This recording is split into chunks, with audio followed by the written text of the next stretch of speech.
Hello friends, welcome to Medicine 101. Today we'll go through the topic of the aspect of electrocardiogram. So let's start today's topic, the electrocardiogram. Today I'll just talk about the mechanical events. Okay, so let's start today's topic. Today's topic is ECG. Only the mechanical events. I'm writing here, especially the mechanical events.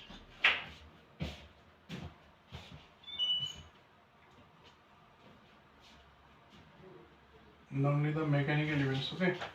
Now, before understanding the mechanical events, let's have a recap of the normal structure of the heart. It's not the anatomical. I'm just taking hypothetically a normal diagram. Okay.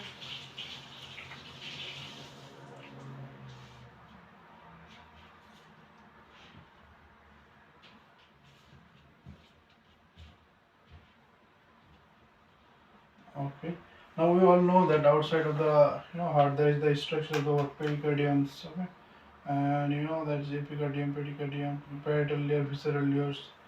And within this is the myocardium. Okay. All the things, this is the myocardium. I'll take a piece of myocardium from here, and I just represent the myocardium with this in terms of the cell. Okay. So let's go. Okay. So I'll take the myocardium, piece of myocardium from here. Let's suppose the whole is like a myocardium cells.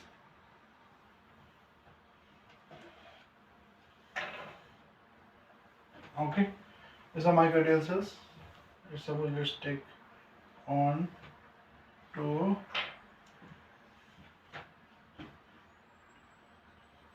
okay, the 3 myocardial cells I'm taking here. Okay, now under normal circumstances, we just under normal physiological conditions, what do you see? Under normal physiological conditions, we see all the cells, they are in the what? Resting membrane potential. They are having the resting membrane potential. Whenever they are like the unstimulated, they are not stimulated, they are in the resting membrane potential. Okay. Now let's suppose in each individual cells they are having the resting membrane potential, that is negative, electronegative. Let's suppose the resting membrane potential, RMP here stands for resting membrane potential, let's say minus 90 millivolt.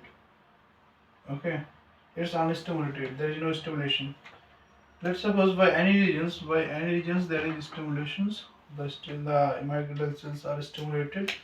Let's suppose for any regions they are stimulated, and it is minus 90 millivolt now, the resting membrane potential. Okay. Now let's suppose whenever it is getting stimulated, let's suppose there is like influx of some positive cations, like let's suppose sodium or calcium or whatever it is. Okay.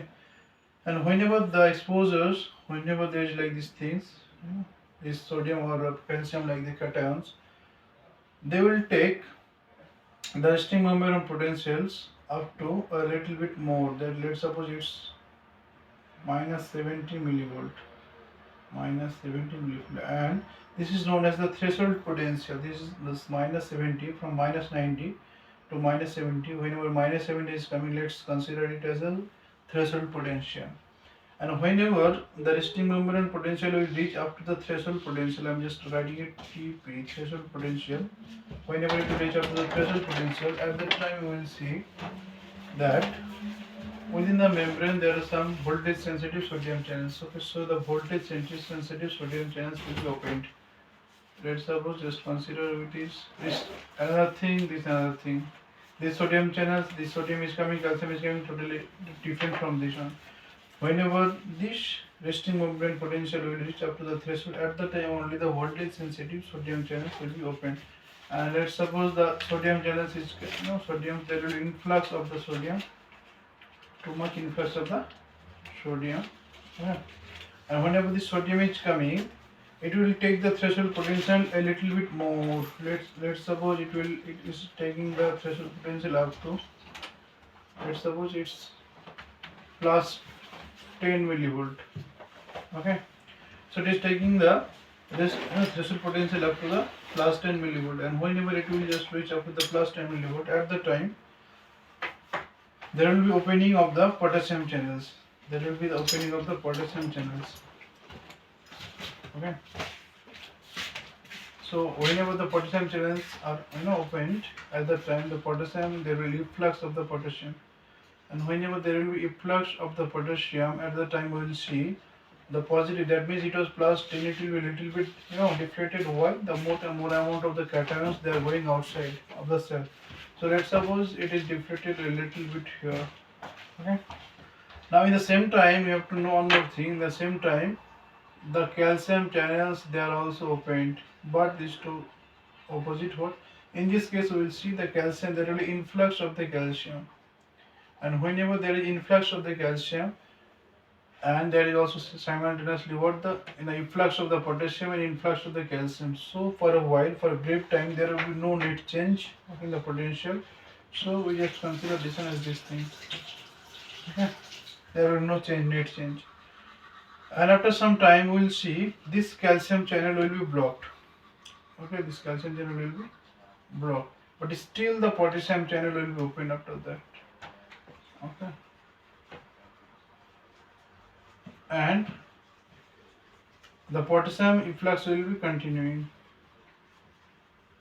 Too much potassium, that will go outside. Now from this prospect, or from this diagram, from this concept, you can just easily, you can tell also, that you can understand also easily, that whenever this potassium is also keep on just going outside, at that time what we will see there is like the deflection of these things. That means this part will just be deflected like this. Okay. Now, what did we learn from here? That at first we saw that the cardiac myocytes of myocardial cells, they are in the resting condition, that is minus 90 millivolt. Whenever for any regions, if they are stimulated, let's say by the sodium or calcium for any regions, at that time the resting moment potential will be reached up to the threshold potential. This is the threshold potential, and whenever this threshold potential will be there, at the time within the membrane, the some voltage sensitive. This is the voltage sensitive. Okay, voltage sensitive sodium channel, voltage sensitive, the sodium channel will be opened, and there will be too much influx of the sodium. As a result, they will take the threshold potential up to maybe to plus 10 millivolt, and after that there will be opening of the what, potassium channel first. So for a brief time there will be deflations, there will be decreasing of the potential of these things, and simultaneously you will see also along with it that there is also the influx of the calcium. As a result, the potassium is going but calcium is coming. As a result, there will be no change of these things. That's why this is known as the plateau phase. It's known as the plateau phase. Okay. And after that also we'll see there's the opening of the potassium channels. So as a result we will see the potassium is keep on going outside. As a result we will see that there will be deflations of these things. So we are seeing this phase up to from here to here. Let me just define with it. From here to here we are seeing the own thing. Okay, that is causing what, depolarizations. Why depolarization? There is minus 90, but it is coming neutralize the charge. It is coming plus 10, it is called depolarization. After this the plateau phase, again it is coming the repolarization. It is coming the repolarization. Let's write it here. The repolarization, it's repolarization. So we are seeing this the depolarization dp, and is the repolarization rp, and those totally collection of the depolarization plus repolarization is known as the action potential. Okay, so we can write what is action potential. Action potential, that's equals to the depolarization plus repolarization. This both form the action potential. Okay, we are seeing there's the action potential. From the action potential of the part is the depolarization, this one in the plateau phase, and in the repolarization. Okay. Now in the next part we will see within the myocardial cells, in between them there is the gap junction or electrical window. Okay, whenever the sodiums are coming in, let's suppose some of the sodiums, they will go through the electrical window or the gap junction to the nervous cells. And before sodium coming, there is also what? There is also the resting membrane potential. There is no stimulation, but whenever the sodium came, at the time, this resting membrane potential will go up to a threshold. It is the threshold potential. And after that, similarly again we will see the voltage sensitive what, sodium channels will be again here, the voltage sensitive, the sodium channels, they will be open. As a result, there will be too much influx of the sodium, Then we will see this will go up to the again up to the same thing plus standard servers. Again the potassium channels will be opened, this thing same things. Okay. Again the potassium efflux will start and there's a little bit deflection of it. Again we will see what same in the same time or simultaneously we will see what the influx of the calcium, and this calcium will keep on coming on the influx of these things. As a result, we will see the plateau phase. After that, we know that again this potassium Q will be like what continuing to just go outside, or the efflux of the potassium will be continuing. As a result, we will see there is what the depolarizations like this. Again, some of the sodiums or some of the cations, they will go through the electrical window with these things. Again, they will just do the same thing will happen continuously. Again, the resting movement potential, it will reach to the threshold. I am writing with the same pen color. Again they will go up to the threshold, and from threshold again it will be go to there will be activation of the such type of the channels like the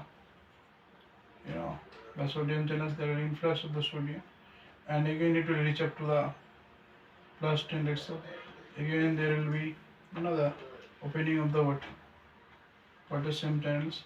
Potassium efflux will be there, little bit deflection. Again when the calcium channel is there, calcium will keep on coming within it. Again the plateau phase, and again the potassium will keep on just opening, so it will be like the repolarization. So all the events here, what I have shown here in the through the channels and channels, all the things regarding the mechanical events. In the subsequent videos, I will say how to represent all the things in the electrical form in the ECG terms. Okay. So if you just like the videos, then do like and subscribe and share, of course, to your other friends. In the subsequent videos, we will talk about more in details. Okay, thank you so much for watching.